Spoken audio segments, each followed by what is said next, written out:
주님 안에 있는 나에게 다른 근심이 없습니다. 십자가 밑에 나아가서 내 짐을 풀었기 때문입니다. 두려움이 변하여서 기도가 되었고, 주님과 맺은 언약이 영원히 불변하시니 그 나라 가기까지 늘 보호하십니다. 참 주님, 너무 귀한 찬양입니다. 저의 마음의 중심이 동일하게 흔들리지 않고 주님 앞에 모든 염려를 내려놓고 간구하며 주님을 찾을 수 있도록 도와주시고, 주님을 찾았을 때에 주께서 응답하시고 우리와 함께 하시며 주님께서 우리의 삶 가운데에서 놀랍게 역사하시는 것을 저희로 보게 하시고, 저희의 마음과 심령이 주님 안에서 굳건하여지며 온전히 주님을 더 날마다 기뻐하고 찬양하는 일들이 저희 입술에서, 그리고 저희 영혼 가장 깊숙한 곳에서부터 이루어지도록 하옵소서. 주님, 오늘도 주님의 은혜를 구합니다. 주님의 은혜가 오늘도 우리를 살게 하시기 때문입니다. 감사하며 사랑하는 우리 예수 그리스도의 이름으로 기도드렸습니다. 아멘. 네, 계속해서 여호수아 같이 보겠습니다.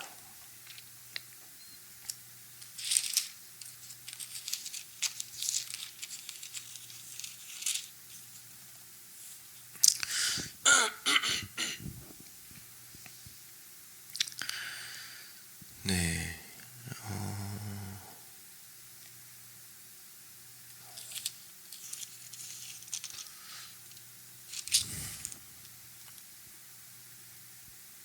저희가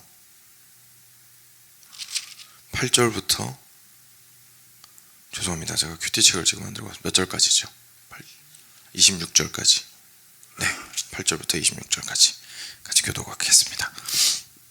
여호와께서 모세에게 명령하신 대로 이스라엘 자손이 제비 뽑아 레위 사람에게 준 성읍들과 그 목초지들이 이러하니라.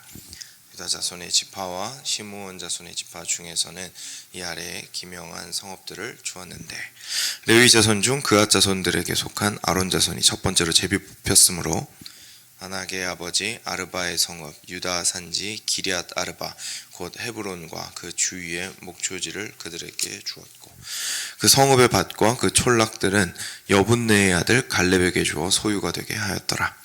제사장 아론의 자손에게 준 것은 살인자의 도피성 헤브론과 그 목초지요, 또 림나와 그 목초지와 얏딜과 그 목초지와 에스드모아와 그 목초지와 홀론과 그 목초지와 드빌과 그 목초지와 아인과 그 목초지와 윳다와 그 목초지와 벳세메스와 그 목초지이니 이 두 지파에서 9성읍을 냈고, 또 베냐민 지파 중에서는 기브온과 그 목초지와 게바와 그 목초지와 아나돗과 그 목초지와 알몬과 그 목초지 곧 4성읍을 냈으니, 제사장 아론 자손의 성읍은 모두 13성읍과 그 목초지들이었더라.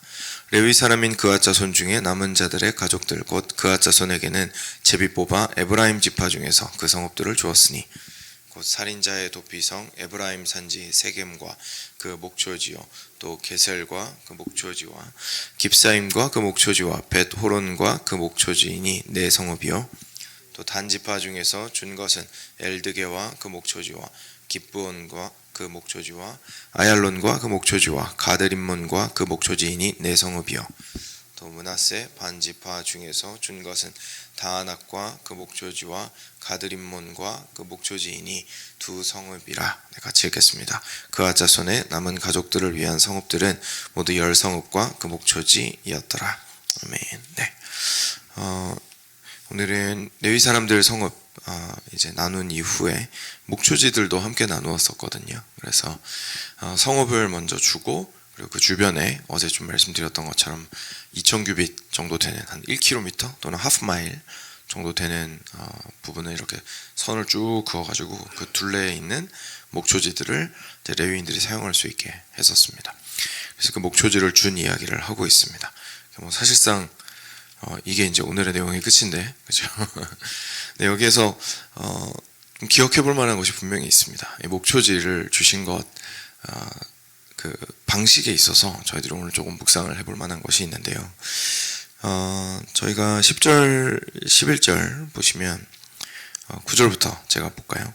제가 읽겠습니다. 유다 자손의 지파와 시므온 자손의 지파 중에서는 아래 기명한 성읍들을 주었는데, 레위 자손 중 그앗 자손들에 속한 아론 자손이 첫 번째로 제비를 뽑았습니다. 뽑혔으므로 아낙의 아버지 아르바의 성읍 유다 산지 기럇 아르바 곧 헤브론과 그 주위 목초지를 그들에게 주었습니다. 그래서 쉽게 말해서 그 헤브론이라는 굉장히 중요한 성읍을 아론 자손들에게 사용할 수 있도록 준 건데, 그 다음에 12절에 뭐라고 나오냐면 그 성읍의 밭과 그 촌락들은 여분네의 아들 갈렙에게 주어 소유가 되게 하였더라, 이렇게 얘기하고 있습니다. 그러니까 이게 무슨 말이냐면요, 이런 겁니다. 레위인들이 하나님께 분명히 받은 말씀은 뭐였냐면 기업이 없다는 거였습니다. 너희들은 기업이 없고 나머지 지파들한테는 기업을 줄 것이다. 그래서 이 기업이라는 표현이 뭐 저희가 요즘 쓰는 표현이 아니다 보니까 좀 애매할 수 있는데, 쉽게 말해서 땅입니다. 땅. 그러니까 쉽게 말해서 나머지 11지파들한테는 그 땅을 줄 텐데 레위 너네는 땅 없어, 이제 이렇게 말씀하신 거거든요. 근데 땅을 주지 않는다고 말씀을 하신 이유는 뭐였냐면 하나님을 자기 기업으로 삼고자 해야 한다고 이제 레위인에게 말씀하셨기 때문이었습니다. 근데 그렇다고 해서 레위인이 몸뚱아리가 없는 것도 아니고 처자식이 없는 것도 아니고 분명히 먹고 살아야 되는데 이제 어떻게 하겠냐는 거죠. 하나님께서 이제 저희가 지난 한 이틀 정도에 걸쳐서 살펴보았던 것처럼 도피성을 포함한 48개의 성을 각 지파 중에서 제비를 뽑아가지고 이 레위인들한테 나눠 주었습니다. 질서 있게 레위의 세 자녀들과 그리고 대제사장 집안은 좀 차별해서 이렇게 쭉 나눠 주었는데, 근데 저희가 거기에서 질문할 수 있는 거죠. 하나님께서 땅 안 주시겠다고 했는데 근데 결국은 48개 성읍과 그 주변에 있는 목초지를 주신 거 아닙니까? 이제 이렇게 생각할 수 있거든요. 근데 방금 읽었던 이 11절 12절을 통해서 확실하게 알게 되는 거는요, 레위인들은 얹혀 살았던 겁니다. 얹혀 살았던 거예요. 물론 세를 낼 필요는 없었습니다. 왜냐하면 하나님이 주신 거니까. 근데 갈렙이, 예를 들어서 갈렙이 헤브론 성을 소유하고 있는 소유주지만 실제로 그 안에는 레위인들이 살도록 하나님께서 내어놓을 것에 대해서 요청을 하신 거였고, 그리고 갈렙은 그렇게 순종했던 거죠. 나머지 모든 성읍들도 마찬가지였습니다. 그러니까 자기들이 각 지파에서 자기들이 제비 뽑아가지고 자기들이 소유하게 된 성읍들과 목초지가 분명히 있었습니다. 그런데 거기에 이제 레위인들이 제비를 뽑게 되면 그 레위인들이 거기에서 살게 되고 이제 함께 그곳에서 생활을 하게 할 수 있도록 그 소유자들은 그 성읍과 목초지를 쉽게 말해서 어벨러블하게 그 사람들한테 오픈해주고 사용할 수 있도록 해야 했다는 것을 저희가 알게 됩니다.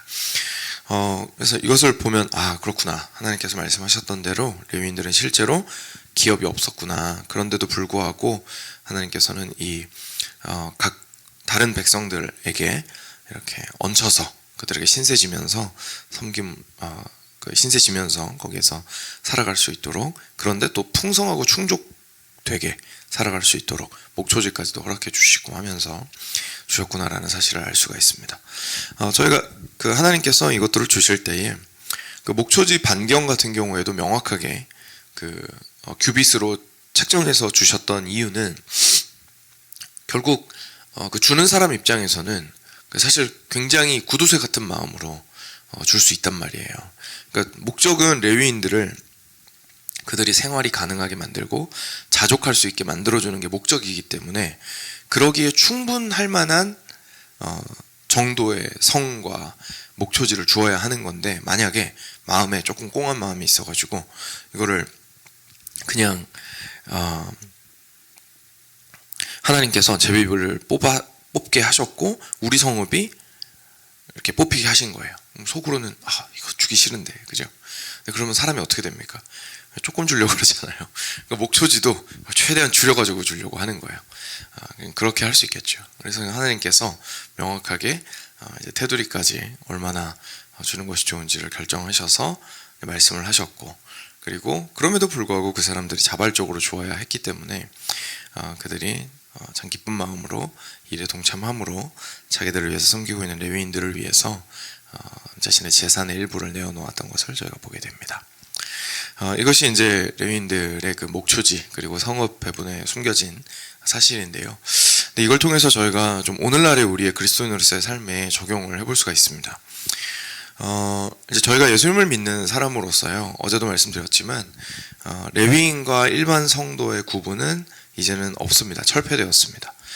근데 실제로 하나님께서 그 당시에 레위인을 이스라엘 백성 중에 허락하셨던 이유는 뭐였냐면, 레위인들이 100% 자기들의 시간을 하나님을 위해서 드리는 것을 통해서 하나님께서는 이스라엘 전체가 레위인들의 삶을 보고 알기를 원하셨기 때문에 레위인들 이렇게 살게 하셨던 겁니다. 내가 레위인들이 저렇게 살게 했으니 나는 이제 할 거 했으니까 괜찮아, 이런 생각을 하라고 레위인을 두신 게 아니고, 레위인은 백성의 대표로서 그렇게 하고 있었던 거였습니다. 쉽게 말해서 이스라엘 전체를 한 덩어리로 하나님께서 보시고, 그 중에 레위인이 그렇게 100% 하나님을 위해서 모든 것들을 드리고 있는 그 삶을, 대표성을 보시고, 나머지 백성들도 결국은 내가 저렇게 해야 되는 건데 내 자리에서 저들이 저렇게 하고 있구나, 그러니까 너무 감사하고, 그리고 두 번째로는 오늘 내가 내 삶을 살아가는 데 있어서 레위인들이 하나님 앞에서 살아가는 것처럼 나도 하나님 앞에서 살아가야겠구나 라는 생각을 하면서 살라고 레위인을 두신 거였습니다. 근데 지금 이제 우리가 신약으로 와서 예수님을 믿고 믿음으로 구원을 받고 난 이후에는요, 이 구분이 철폐가 되었는데, 철폐가 되어서 모두가 일반인이 되기는 했지만, 동시에 모두가 일반인이니까 더 이상 레위인처럼 살 필요가 없다는 게 아니라 동시에 모두가 레위인처럼 된 것이기도 한 겁니다. 그 구분이 없어지면서 우리는 모두 레위인이면서 일반인인 것 같은 사람들이 된 거죠. 그래서 우리를 보고 하나님께서 분명히 거룩한 제사장이라고 부르셨습니다. 그렇죠? 그러니까 그 말은 실제 제사장이 아니면 할 수 없는 말인데, 우리를 향해서, 일반 성도들을 향해서, 그리고 모든 하나님의 백성을 향해서 거룩한 하나님의 백성이고 그리고 왕같은 제사장이다 라고 부르신 것은, 사실 우리가 온전히 이제는 믿음으로 말미암아 그리스도 안에 접붙여져서 왕같은 제사장, 레위인 같은 사람들이 되었다라는 것을 제가 의미하는 겁니다. 그러면 저희가 생각을 할 때에요, 우리의 일반인적인 측면은 어떤 측면인지 이제 알게 되죠. 일반인적인 측면은 뭐냐면 그냥 일반적인 일을 하면서 살아가는 겁니다. 그러니까 레위인은 실제로 100% 시간을 지금 우리식으로 얘기하면 교회 같은 종교 시설에서 실제로 자기 일을 했던 거거든요. 그런데 지금 우리는 그런 게 아닌 거죠. 우리는 밖에 나가서 일하고 돈 벌고 일반 백성처럼 살아가는 겁니다. 그러니까 그런 측면에서는 저희는 일반 백성입니다. 그런데 그 당시 일반 백성과 다른 점은, 이스라엘 때의 일반 백성과 다른 점은 우리가 동시에 레위인이기도 하다는 거죠. 그 말은 결국 오늘 내가 살아가는 이 삶 전체가 하나님 앞에서 사실 거룩한 삶으로서, 거룩한 산 제사로 드려지는 삶을 살아야 한다는 것이 우리가 제사장으로서 오늘을 살아간다는 뜻입니다. 이런 눈으로 우리가 우리의 삶을 좀 바라보게 될 때에 굉장히 새롭게 좀 바라보게 될 수밖에 없습니다.